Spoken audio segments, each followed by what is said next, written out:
बिस्मिल्लाहिर्रहमानिर्रहीम। अस्सलाम वालेकुम। नमाज क़ज़ा होने के असबाब, अहकाम और उसकी तलाफ़ी कैसे करें। दिबाचा, नमाज इस्लाम का दूसरा रुकन है और हर मुसलमान पर फ़र्ज़ है, लेकिन मसरूफ़ ज़िंदगी, गफलत या किसी मजबूरी की वजह से कभी नमाज वक्त पर अदा नहीं हो पाती और क़ज़ा हो जाती है। ये वीडियो मज़मून आपको बताएगा कि किन हालात में नमाज क़ज़ा होती है, उसका क्या हुक्म है और अगर क़ज़ा हो गई हो तो उसकी तलाफ़ी कैसे की जाएगी। अव्वल हिस्सा, नमाज क़ज़ा होने की बुनियादी असबाब। वक्त का इल्म न होना, मसलन नींद से देर से बेदार होना और सुबह की नमाज का वक्त निकल जाना या भूल जाना, मशगूलियत की वजह से नमाज का वक्त याद न रहना। नंबर 3, सोना, नमाज का वक्त होने के बावजूद सोते रह जाना। नंबर 4, शरई उज़र यानी हैज़ व नफास औरतों के लिए, इन हालात में नमाज माफ़ है, क़ज़ा नहीं। नंबर 5, सख्त मजबूरी, बेहोशी, शदीद बीमारी या ऐसी हालत जिसमें नमाज की इस्तिताअत न हो। हिस्सा 2, क़ज़ा होने वाली नमाज का हुक्म और फौरी करने का तरीका। अहकाम, नमाज क़ज़ा होने पर कभी कफ़ारा नहीं बल्कि फ़ौरी तौर पर उसकी क़ज़ा पढ़ना ज़रूरी है।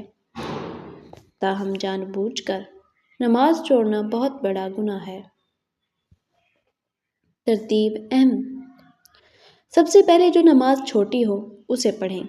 मिसाल के तौर पर अगर आपकी ज़ुहर और असर दोनों नमाजें क़ज़ा हो गई हैं तो पहले ज़ुहर की क़ज़ा पढ़ें, फिर असर की, उसके बाद मौजूदा वक्त की नमाज मसलन मगरिब की अदा करें।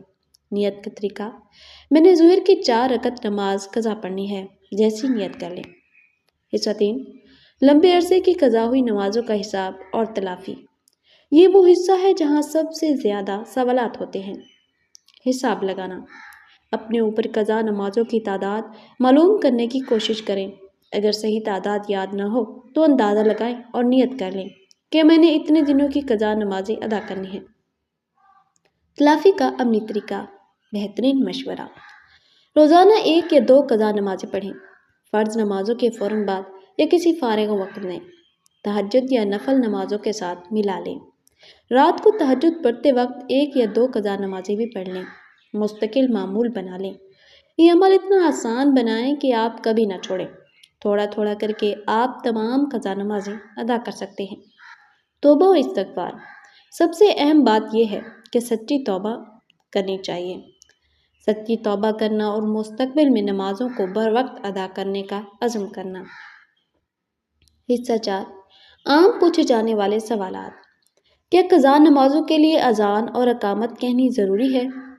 क़ज़ा नमाज में सूरह फ़ातिहा के बाद कोई सूरत पढ़ सकते हैं। अगर क़ज़ा नमाजें बहुत ज़्यादा हों और उम्र कम हो तो क्या करें।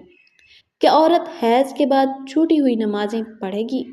इख्तितामिया, अल्लाह ताला बहुत बख्शने वाला और रहम करने वाला है। उसने हमारे लिए तौबा और तलाफ़ी के रास्ते खुले रखे हैं।